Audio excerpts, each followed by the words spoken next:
I stand at the entrance of Belmont's, my fingers tightening around my leather clutch. Through the amber glow of vintage chandeliers, I can see them laughing, wine glasses held high in some private celebration. My family. The maitre d' smiles at me with practiced warmth. "Your name, miss?" Before I can answer, my mother's voice cuts across the dining room. "Oh, there she is, finally." Heads turn. I feel the weight of strangers' curious glances as I step forward, the quiet click of my heels against marble marking each step. My black dress is simple, but well-tailored, the kind that whispers success rather than screams it. They've positioned themselves at the restaurant's finest table, the one with the view of the downtown skyline I once dreamed of being part of. Mother, cousin Lucas, his wife Brittany. The light catches the ruby pendant at my mother's throat, a gift from my father before cancer took him during my sophomore year of college. I approach the table and stop, noticing immediately what they've chosen not to see. There is no chair for me.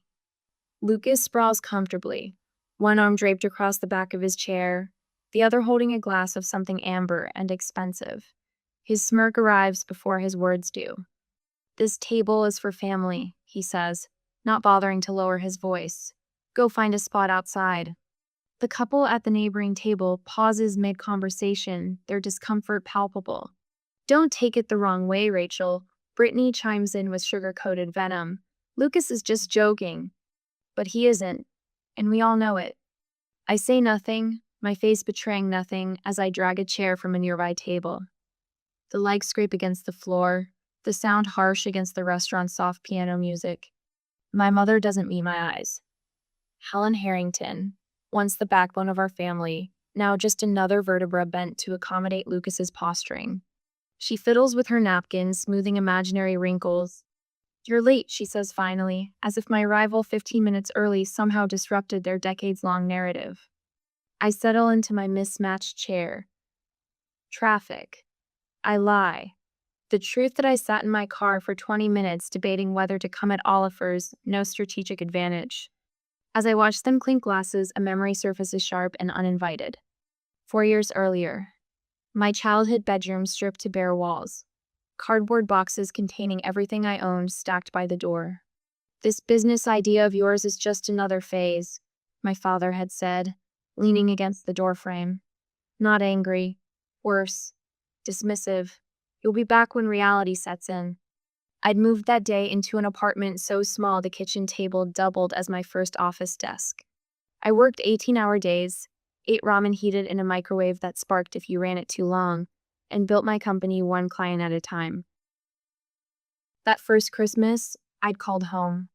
The sounds of laughter and clinking glasses had filled the background as my mother explained they were just having a small gathering. One I wasn't invited to. When Meridian Corp signed my first six-figure contract, the validation that changed everything I'd wanted to call them. Instead, I'd opened a bottle of champagne with my 2 employees and toasted to those who believe in themselves when no one else will. "Rachel? Earth to Rachel." Lucas snaps his fingers in front of my face. I blink, straightening in my chair. "Yes?" "We've been talking about St. Bart's," Brittany says, twisting her diamond tennis bracelet. "Lucas and I went in January. The Rothschilds were actually staying at our resort." I take a sip of water. 3 days ago, my mother's desperate phone call had broken our usual pattern of polite monthly check-ins. "It's been so long, sweetie. Everyone misses you." Her voice had carried that particular tone, the one that speaks more in its silence than its words. But loneliness is a powerful motivator, and some buried part of me still longed for a place at the family table. Now I see Lucas's new Rolex glinting as he gestures a watch that costs more than the monthly rent for my first office space. Brittany's purse casually displayed on an empty chair, the designer logo prominently facing outward. Their conversation bounces from exclusive vacation spots to luxury purchases with the frantic energy of performers who've forgotten their next line. I don't participate. I watch. The waiter arrives with coffee, and I wrap my hands around the warm mug, observing the theater playing out before me. "You know what? I'm splurging tonight," Lucas announces, tapping the menu decisively. "The Wagyu ribeye. And let's do the 2015 Bordeaux," he tells the waiter without looking up the price. Life's too short for cheap food. Brittany nods enthusiastically. Lobster for me. And maybe we should start with champagne?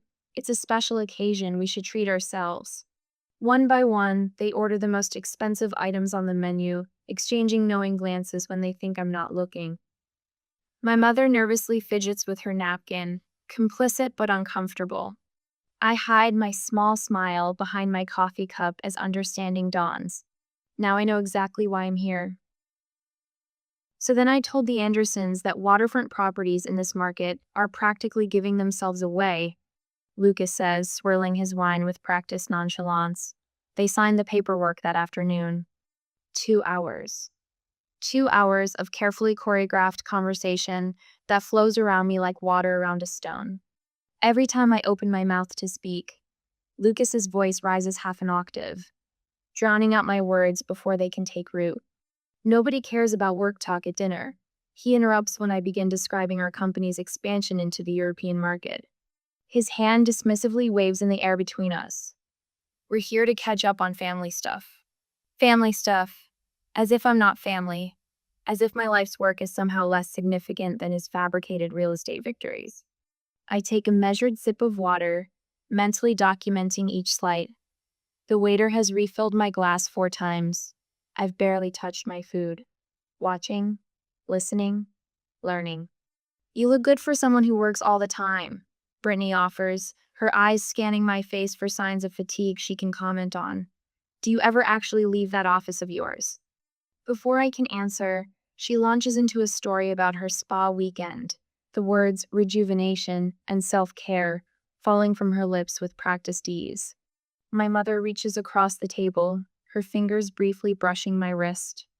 Let's all just enjoy being together, she says, her smile strained at the edges. It's been too long. Whose fault is that? I almost ask, but don't. Instead, I nod and cut a small piece of my untouched salmon. Oh, Lucas, tell Rachel about that new place we tried last month, my mother says suddenly. The Italian one with the chandeliers made from Venetian glass. I set my fork down carefully. Last month? An awkward silence descends, brief but heavy. We try to do this monthly, Brittany explains, examining her manicure. Family dinner. It's tradition. A tradition I'm just now hearing about. I say, the realization settling like ice in my stomach. Lucas clears his throat. Well, you're always so busy, running your little company and all. The diminutive stings exactly as intended. I straighten imperceptibly in my chair. Not too busy for family if invited. My mother's eyes dart nervously between us. More wine, anyone? Lucas seizes the opportunity to shift topics. Speaking of business, he leans forward, his Rolex catching the light. The market's been brutal lately. 3 deals fell through last week. He looks pointedly at me. Not everyone can be swimming in success. I recognize the play immediately. The suggestion of struggle, the implication of need. That Mercedes you were looking at might need to wait, Brittany says, placing a comforting hand on his arm. Such a difficult time to be making big purchases. She turns to me. I've been trying to find something to replace my Audi, but everything is just so expensive these days, even the base models. My mother nods sympathetically before adding, Rachel has been so blessed financially with her business taking off like it has. There it is. The setup crystallizes before me, elegant in its simplicity. The expensive restaurant, the lavish orders, the stories of financial hardship followed by pointed references to my success. They didn't invite me to dinner. They invited my wallet. The waiter approaches with practiced timing, a leather-bound check folder nestled in his hands. Lucas catches his eye and nods slightly. The folder lands directly in front of me with a soft thud. I don't immediately reach for it. The silence stretches, heavy with expectation. Liang Bai. Lucas finally says, leaning back with a triumphant smile. Thanks for dinner, Rachel. You don't mind, right? We figured since you're doing so well. All eyes turn to me. My mother's fingers nervously twist her napkin. Brittany's smile is brittle at the edges. Lucas radiates entitled confidence. My phone buzzes in my purse. I retrieve it, glancing at the screen. Meeting confirmed for 9 p.m. We've locked in the Singapore contract. Celebrating at the office whenever you can make it, Diane. A picture forms in my mind. My business partner, Diane, who stayed until 3 a.m. helping me finish our first major proposal. Miguel from development, who brought me soup when I worked through a fever to meet a deadline.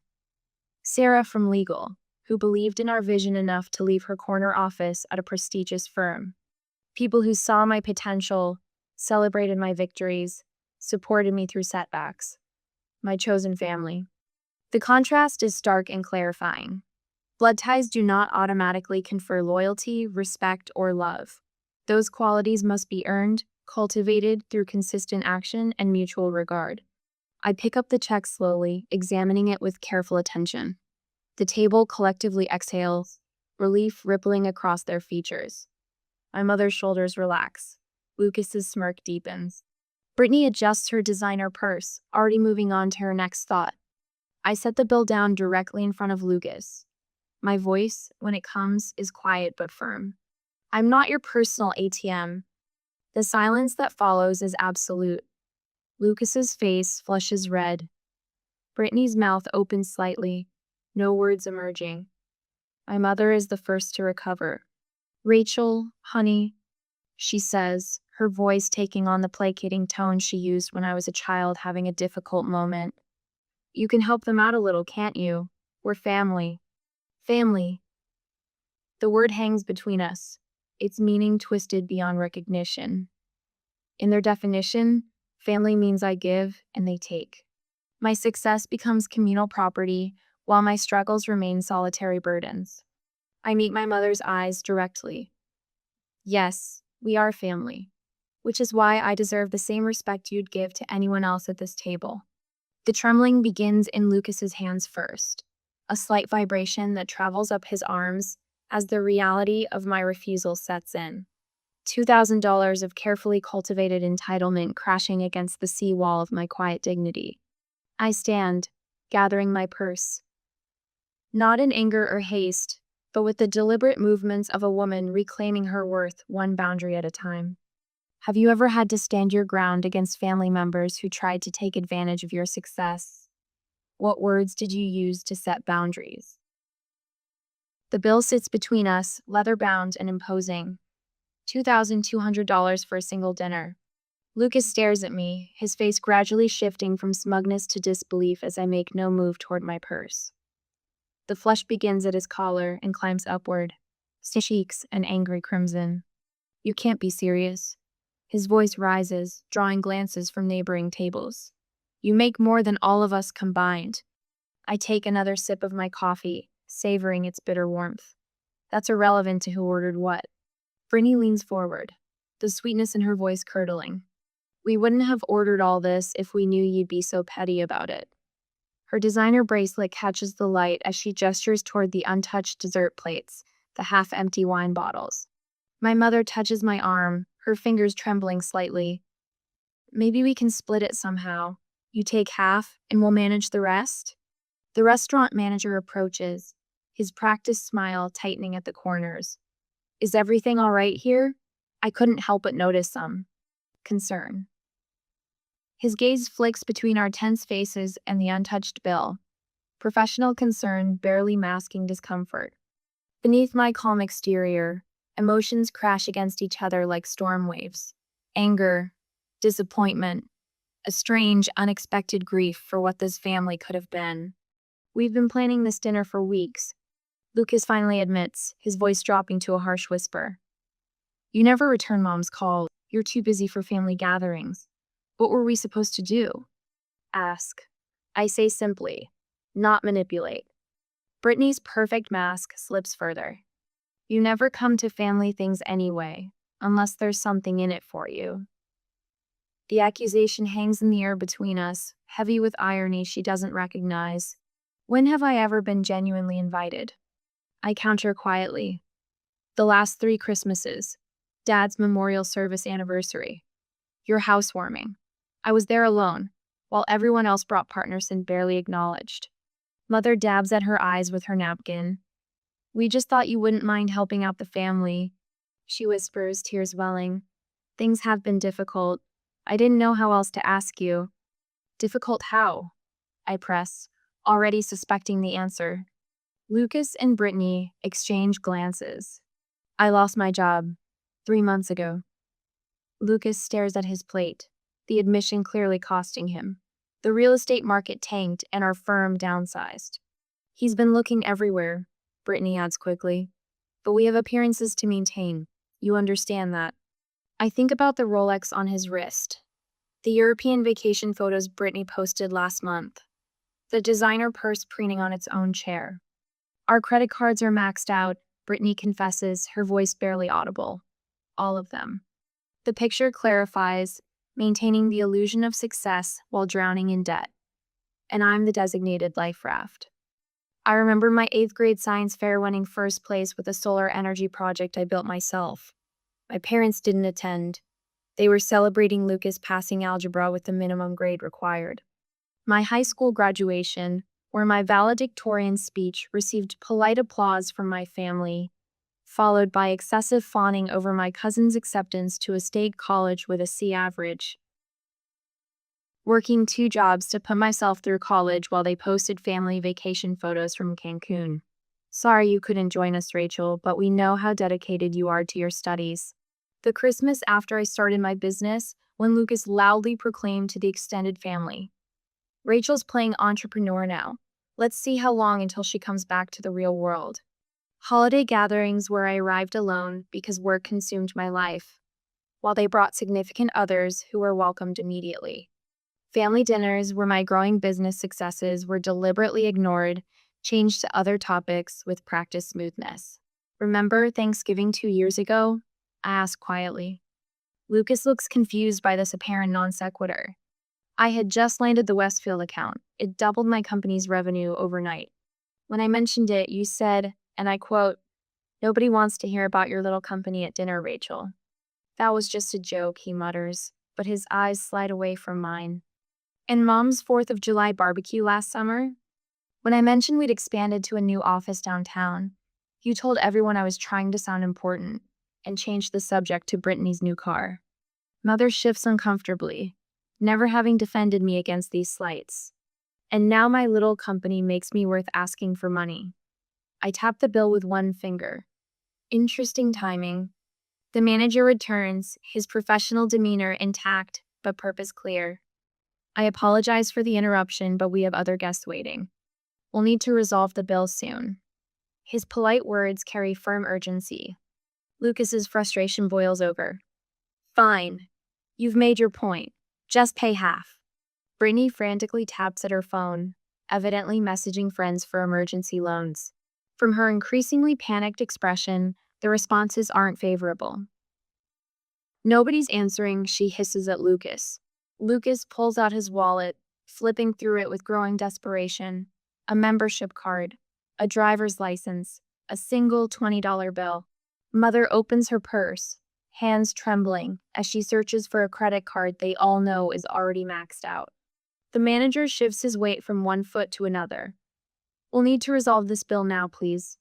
My mother pulls out a checkbook so rarely used the cover is still pristine. Rachel, please, she whispers, just this once. I think about all the just this once moments that would inevitably follow. The gradual erosion of boundaries, the entitled expectations that would grow with each concession. You ordered it, you pay for it, I say, meeting each of their eyes in turn. I'm only responsible for my coffee. I place a $10 bill on the table, $4 for my coffee, $6 for the server who has to witness this family drama. Lucas grips the edge of the table. You'd really let your own mother be humiliated in public? No, I answer, the word sharper than I intended. But I'd let adults face the consequences of their choices. What price would you put on self-respect? As I look at the $2,200 bill and the family who plotted for weeks to manipulate me into paying it, I realize I already know my answer. You'll regret embarrassing us like this. Lucas hisses, leaning across the table until I can smell the expensive bourbon on his breath. His voice is low enough that nearby diners won't hear the words, but loud enough to ensure everyone at our table does. The veneer of family warmth has vanished like morning dew under a harsh sun. Brittany's eyes well with tears, perfectly timed. 2 drops slide down her cheeks, leaving trails through her foundation, but somehow not disturbing her mascara. "I can't believe you'd do this to your own family," she says, her voice catching on the word family with practiced precision. "After everything we've done for you." Mother fidgets with her ruby pendant, twisting it back and forth on its chain. The pendant catches the light with each nervous movement, sending small red reflections dancing across the crisp white tablecloth. "Rachel, please," she says, not meeting my eyes. "After everything we've done for you." The phrase hangs in the air between us, a question without a question mark. I search my memory for what, exactly, they've done for me beyond offering conditional love with strings attached like puppet masters. The unified front they presented just minutes earlier, their smug certainty that I would cover this extravagant bill, begins to crack like thin ice under too much weight. Lucas pulls out his wallet and slaps down a credit card with theatrical confidence. The manager runs it through the machine, then returns with a tight smile. "I'm sorry, sir, this card has been declined." Lucas's face flushes. He produces another card, then another. Each time, the manager returns with the same apologetic expression. Brittany digs through her designer purse, her fingers trembling slightly as she hands over her own card. "I'm sorry, ma'am." I watch this performance unfold, my coffee now cold between my palms. The weight of their expectations, this trap they've laid, sits heavily across my shoulders. But as they scramble to solve a problem entirely of their own making, something shifts inside me. I place a $5 bill on the table beside my untouched coffee cup. "For my coffee," I say, adding another 20. "And a tip for our server." 3 pairs of eyes swing toward me, each revealing a different flavor of desperation. Lucas opens his mouth, but I meet his gaze with such steady calm that his words die before reaching his lips. "I'm just letting everyone take responsibility for their own choices," I say, looking at each family member in turn, my voice neither angry nor satisfied, simply resolved. "We all make decisions. We all live with the consequences." I gather my purse and stand. My shoulders, which have been tight with tension since I first walked into Belmont's, suddenly relax. I feel taller, straighter, as if I've put down a burden I've been carrying for years.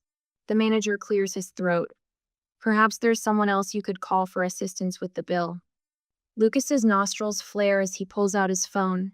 He steps away from the table, his back rigid as he makes a call that clearly pains him more than any physical injury could. Brittany's fingers fly to her wrist, unclasping her tennis bracelet with frantic movements.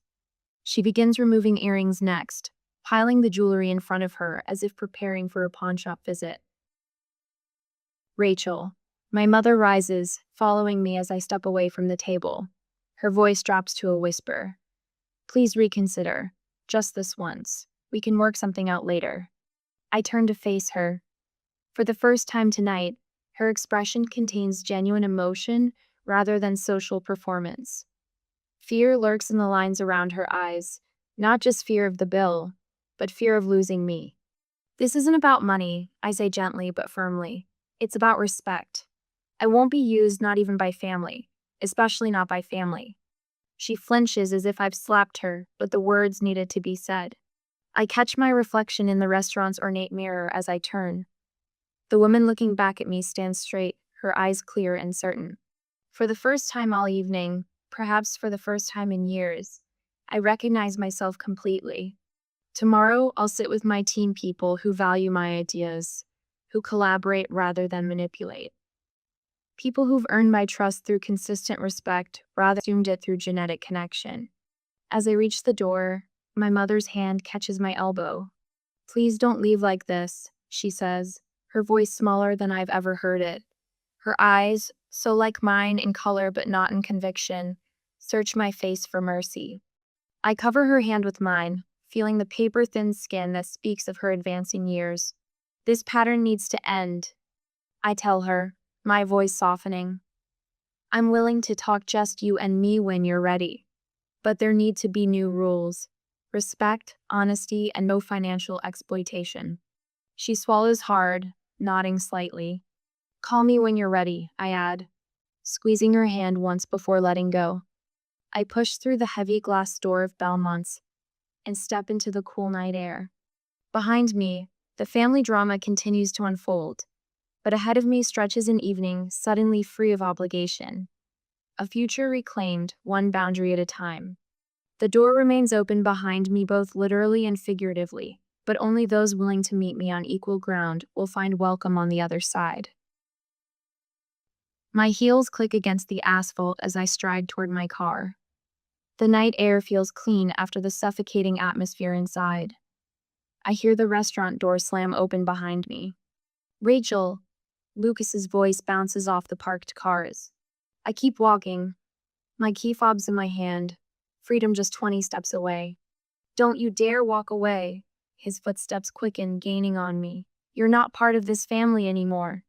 The words are meant to wound, to stop me in my tracks. 5 years ago, they might have. I slow my pace but don't turn. Look at me when I'm talking to you. I pivot, shoulders square. Lucas's face is mottled red beneath the parking lot's fluorescent glow. Behind him, Brittany hurries to catch up, her designer heels clicking aggressively on the pavement. Several diners linger near the restaurant entrance, openly watching the unfolding drama. You ungrateful little, Lucas cuts himself off, breathing hard. Who do you think you are? I think I'm someone who just wanted a normal family dinner. My voice remains level, a stark contrast to his escalating volume. Brittany reaches us, slightly breathless. This isn't about dinner, and you know it. Mother appears in the restaurant doorway, hesitating. I see the indecision in her posture caught between her niece and nephew and her only daughter. Lucas runs his hand through his hair, a gesture so reminiscent of my father that it momentarily disarms me. Then his expression shifts, calculated concern replacing raw anger. Mom has medical bills she can't pay, he says, voice dropping to an urgent whisper. We wouldn't have asked, but it's serious. I look past him to Mother, who can't meet my eyes. The final piece clicks into place. This dinner wasn't just about sticking me with an expensive bill. It was the prelude to a much larger financial request. We wouldn't ask if it wasn't serious, Brittany adds, her voice honey-sweet again. Family helps family, Rachel. A couple passing by slows their pace, pretending not to listen. I wait until they're out of earshot. There are better ways to ask for help than manipulation, I say quietly. If Mom has medical issues, I'd be the first to know about it. Mother finally approaches, her ruby pendant catching the streetlight. It's just some tests, honey. Nothing to worry about. Insurance covers most of it. The betrayal stings worse than Lucas's anger. Mother was in on this scheme from the beginning, using her health as a bargaining chip. I take a deep breath, weighing decades of family history against this moment. Mom, if you have medical needs, we can discuss that privately. I'm willing to help with legitimate expenses. See? Lucas bursts in. She can afford. I lift my hand, cutting him off. I wasn't talking to you. Brittany steps forward. We're all family here. Supporting family doesn't mean enabling bad behavior, I reply. Showing up tonight and discovering you plan to use me as your personal ATM isn't how family treats each other. I reach into my purse and extract a business card, holding it out to Mother. She takes it with trembling fingers. Call me tomorrow. Just you, I tell her. Then I turn to Lucas and Brittany. Figure out your own bill tonight. You can't be serious, Brittany sputters. I am. And if Mom wants to discuss her medical situation honestly, I'll consider helping. But I won't be manipulated again. I turn to leave, the weight of their stares heavy on my back. You think you're better than us now? Lucas shouts, his voice echoing across the parking lot. I pause, considering his question. Am I? With my successful business and financial independence, it would be easy to think so. But that's not it at all. I glance over my shoulder. No, just different, and that's okay. The simple truth lands like a stone dropping into still water. Lucas's mouth opens and closes without sound. Beside him, Brittany sinks onto a nearby bench, her facade completely shattered. All the energy she'd put into maintaining appearances drains away in an instant. Mother stands frozen between us, her gaze darting from me to Lucas and Brittany. I see the silent calculation in her eyes follow her daughter, or stay with her niece and nephew. The tableau we create is illuminated by headlights as a car pulls into the lot, briefly spotlighting our family drama for all to see. Rachel, please, Mother whispers, but doesn't move toward me. I nod once, accepting her choice without comment. My number's on the card. As I walk to my car, I don't look back. The sharp night air fills my lungs with each breath, and I realize I'm not sad, I'm relieved. For the first time in years, I've spoken my truth without apology. My hand doesn't shake when I unlock my car door. The woman reflected in my window looks steady, unbroken, different, not better, and finally at peace with that distinction. Inside the safety of my car, I allow myself one deep, shuddering breath before turning the key in the ignition.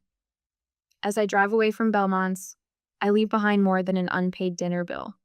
I leave behind the weight of expectations I never agreed to carry. Tomorrow, Mother may call, or she may not. Either way, I'll sleep soundly tonight. I stand at the wall of windows in my office, watching the city awaken beneath me. 3 months since Belmont's. 3 months of reclaiming what family means.